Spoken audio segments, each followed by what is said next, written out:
ډاکټر محمد اشرف غني وایي سره له دې چې طالبانو کابل ته د نه ورتګ ژمنه وکړه، خو په وینا یې پر هغه ورځ د ارګ په شاوخوا کې وسلوال طالبان ځای پر ځای شوي وو او امنیتي مسؤلینو د امنیت ساتنې ځواک له لاسه ورکړی و. ولسمشر غني وویل هغه څو دقیقې وروسته چې دی له کابل ووت، طالبانو او ځینې نامعلومو کسانو چې د ده په خبره د هېواد ژبې زده نه وي ارګ ته لاړل. په لاره کې هېڅ مقاومت ورسره ونه شو او په ارګ کې د ده په لټه خونه په خونه ګرځېدل.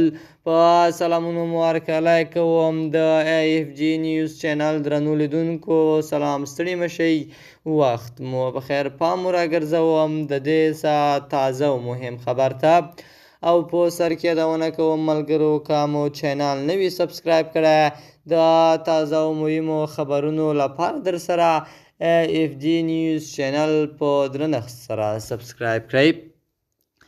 نوموړی د افغانستان پخواني ولسمشر نجیب الله وژل کېدو پیښې ته په اشارې وویل پرېکړه یې دا وه چې هغه څه چې 15 کاله مخکې په افغانستان کې پیښ شوي وو تکرار شي. که پاتې وای د افغانانو جمهور رئیس به یو ځل بیا د افغانانو د سترګو په وړاندې په دا زړول شوی وای. ښایي غني زیاته کړه له مرګ نه ډارېږي، خو په وینا د افغانستان د عزت پر ځای ساتلو، د ښار ورانېدو او وینو تویېدو مخنیوي لپاره اړ شو له هېواد ووځي.